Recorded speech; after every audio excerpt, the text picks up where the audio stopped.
श्रीरामचंद्रा करुणा समुद्रा ध्यातो तुझी राजस योग मुद्रा नेत्री नये रे तुझवीन निद्रा कै भेटसी बामजला सुभद्रा शुका सारिखे पूर्ण वैराग्य ज्याचे वशिष्ठा परिज्ञान योगेश्वराचे कवी वाल्मिका सारिका मान्य ऐसा नमस्कार माझा सद्गुरु श्रीरामदासा जय जय रघुवीर समर्थ जय जय रघुवीर समर्थ जय जय रघुवीर समर्थ.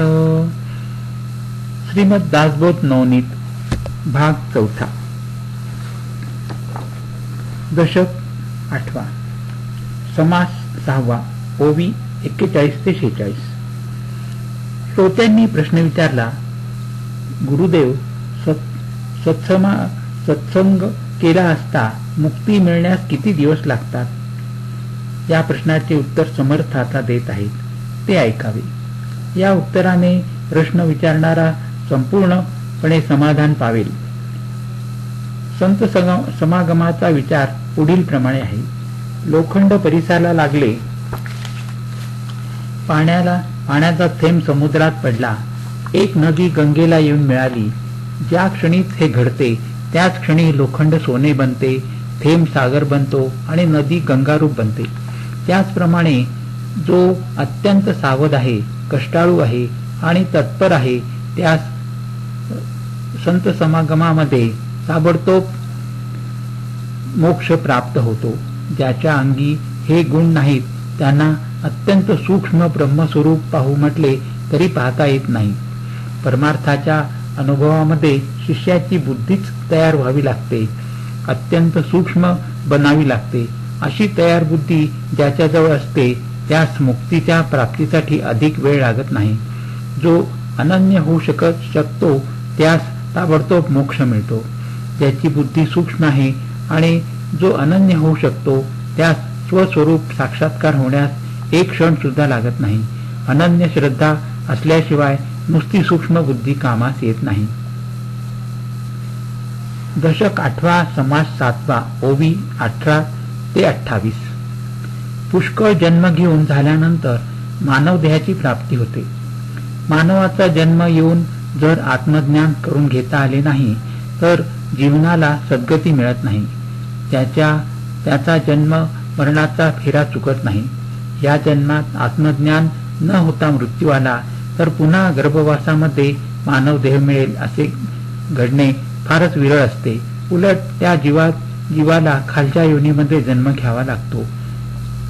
अनेक शास्त्रकारांनी त्यांच्या विविध शास्त्रात हीच गोष्ट अनेक प्रकारे निश्चयात्मक रीतीने सांगितली आहे. सारांश हा की या संसारामध्ये पुन्हा नरदेह मिळणे फार कठीण आहे. पाप आणि पुण्य यांचे प्रमाण सम झाले म्हणजे मानव देह प्राप्त होतो. ते प्रमाण सम नाही तोपर्यंत हा मानव देह मिळत नाही असे श्रीमद भागवत महर्षी व्यासांचे वचन आहे. महर्षी व्यास म्हणतात, हा आद्य मानव देह सुलभ आहे परंतु तसाच दुर्लभ आहे. चांगला संकल्प हा त्याचे सुकाणू आणि गुरु हा सुकाणू धरणारा कर्णधार आहे. भगवंताची अनुकूलता अथवा कृपा हाच वारा होय. त्या गतिमान वायूने ढकलले जाणारे हे जहाज आहे. अशी सर्व मदत असताना जो माणूस भवसागर तरून जात नाही तो आत्मघातकीच होय. नरदेह दुर्लभ आहे हे उघडच आहे, परंतु देहबुद्धीने केलेल्या अल्प संकल्पाने काहीतरी वासना असल्याने त्याचा लाभ होतो. तो प्राप्त झाल्यावर सद्गुरूंना कर्णधार करावे. सद्गुरू स्वतः सिद्ध नावाडी किंवा मार्गदर्शक असतात. त्यांच्या वचनांना अनुसरून वागले तर सुखप्राप्ती होते. देवाची अनुकूलता ज्याला नाही तो प्राणी स्वतः पापी असतो. हा भवसागर त्याला तरून जाता येत नाही, म्हणून तो आत्मघातकी समजावा. ज्या प्राण्यास आत्मज्ञान नसते त्याला 84 लक्ष वेळा जन्म घ्यावा लागतो आणि मरावे लागते. जितक्या वेळेला तो ज्ञानहीन मरतो तितक्या वेळेला त्यास आत्महत्या घडते, म्हणून तो आत्मघातकीच समजावा. मानव देह प्राप्त झाल्यावर सुद्धा जो आत्मज्ञान करून घेत नाही त्याची जन्ममरण परंपरा काही चुकत नाही. त्याला अत्यंत हलक्या योनीमध्ये जन्म घ्यावा लागतो. अस्वल, माकड, कुत्रा, घोडा, बैल, रेडा, गाढव, मांजर, सरडा, बेडूक, माशी इत्यादी अगदी हलक्या योनीमध्ये. आत्मज्ञान जर नसेल तर जन्म घ्यावा लागतो. असे असून सुद्धा मूर्ख माणसे पुढील जन्माची आशा बाळगतात. ह्याला काय म्हणावे? सध्याचा मानवदेह मृत्यू पावल्यानंतर पुन्हा तसाच मानवदेह मिळेल असा भरोसा धरणाऱ्यास लाज कशी वाटत नाही, असे श्री समर्थ म्हणतात. दशक 8, समास 7, ओवी 57 आणि 58. जन्म मृत्यूच्या कचाट्यातून जो सुटला त्याला मोक्ष मिळाला असे समजावे. तत्वांचा शोध घेता घेता माणूस सद्वस्तू म्हणजे ब्रह्म अनुभवतो. आपण स्वतः प्रत्यक्ष परब्रह्म आहोत असा महावाक्यांचा खरा अर्थ आहे. साधू संत आपल्या मुखाने हा अर्थ समजावून सांगतात. श्री समर्थ म्हणतात, या दृश्य विश्वातील तत्वांचे विवरण करावे आणि निर्गुण ब्रह्माचा शोध घ्यावा. आपण कोण हे नीट पहावे, म्हणजे स्वरूप कसे ते कळू लागते. स्वरूपाविषयी बोलणे थांबवून त्याचे अखंड मनन करावे.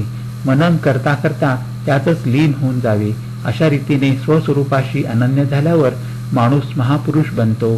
त्या महापुरुषाला मौन फार शोभून दिसते. मनुष्याच्या मनावर मायेचे दाट आवरण असते, त्यामुळे त्या संशय, कल्पना, भ्रम वगैरे पछाडतात. या विश्वातील सगळा सचेतन अचेतन पसारा मायेतून बाहेर पडतो. तो अशाश्वत आहे, अमर्याद आहे. संशय येणे, कल्पना करीत सुटणे, भ्रम होणे या समस्त गोष्टी अशाश्वतामधील कष्टप्रद घटना आहेत. शाश्वतामध्ये त्यांना स्थान नाही. परंतु हे रहस्य माणसाला समजले मात्र पाहिजे. दशक 18, समास 8, ओवी 6, 7, 8, 9, 10. देव शोधायला जावे तर देवाचा पत्ता लागत नाही. श्री समर्थ म्हणतात, क्षेत्रातील देव, प्रतिमा, अवतार या सर्वांवर एका अंतरात्म्याची सत्ता चालते. तोच खरा करता आणि भोगता आहे. विचाराने त्याचा शोध घ्यावा. माणसाच्या अंतर्यामी जी शुद्ध जाणीव असते तोच खरा देव होय. क्षेत्रातील देव पाषाणाचा केलेला असतो. तो कसा झाला याचा विचार केला तर त्याचे मूळ एखाद्या अवतारापर्यंत पोचते. अवतारी देव तर संपले, ते देहात आले आणि मोठे कार्य करून गेले. ब्रह्मा, विष्णू आणि महेश्वर हे 3 देव त्यांच्याहून थोर असल्याची कल्पना केली. परंतु या तिन्ही देवांवर अंतरात्म्याची सत्ता चालते. खरे पाहिले तर तोच प्रत्यक्ष करता आहे आणि भोगता आहे. माणसाच्या अंतर्यामी जी जाणीव असते तेच अंतरात्म्याचे स्वरूप होय. त्याची प्रचिती येण्यास माणूस अंतर्मुख पाहिजे. विवेकाने जो अंतर्यामी शोध घेत जातो त्याला देव सापडतो. हा अंतरात्मा अनेक युगे तिन्ही लोक चालवित आहे. वेदशास्त्रात असे निश्चयपूर्वक निर्णय केलेला आढळेल. अंतरात्मा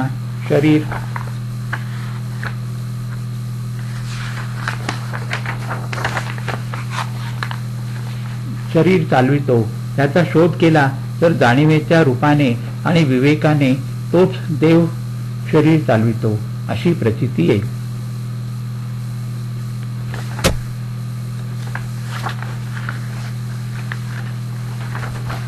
दशक 7, समास 7, ओवी 1, 15 आणि 43. सध्याचे आपले दृश्य विश्वाचे ज्ञान आहे. हे ज्ञान आहेपणाचे आहे. वस्तू अशी आहे तशी आहे असे ज्ञान सांगते. परंतु ब्रह्मवस्तू अशी दिव्य असल्याने तिचे वर्णन नाहीपणाने करावे लागते. सध्याचे आपले मन कल्पना करीत राहते. दृश्य विश्वाला कल्पनेची मर्यादा आहे, परंतु ही कल्पना ब्रह्मवस्तूला आकलन करू शकत नाही. कल्पना तेथे शून्यवत होते, लटकी पडते, कारण ब्रह्म स्वभावताच निर्विकार आहे. मनाला जशी सवय लावावी तशी लागते.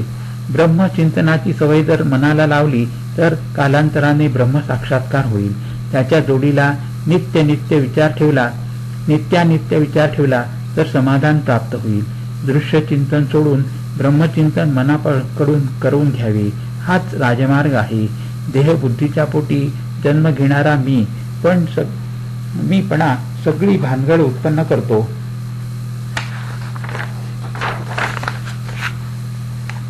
आणि खोट्याचे खरे करतो. तो नाना प्रकारेचे संदेह निर्माण करतो. तो प्रपंच करू देत नाही आणि परमार्थ बोलू देत नाही. पुष्कळ प्रयत्न करून सुद्धा तो नाहीसा होत नाही. तो नाहीसा करण्यात साधूंची खरी कमाल असते. मीपणा सोडून राहतो तोच खरा समाधानी असतो.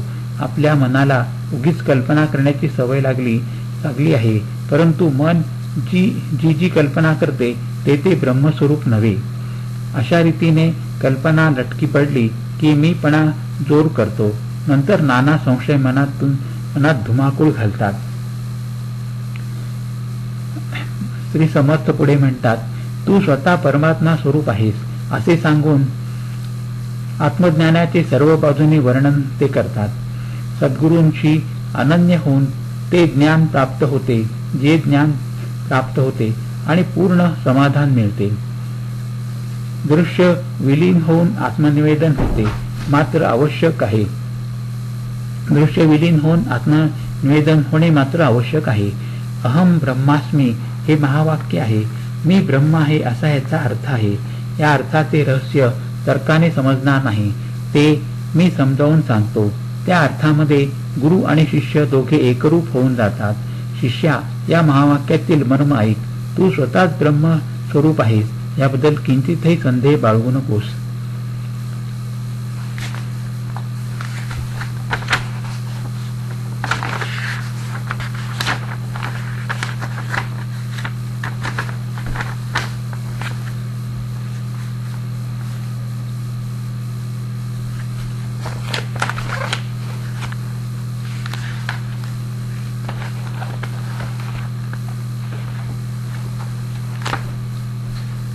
जय जय रघुवीर समर्थ.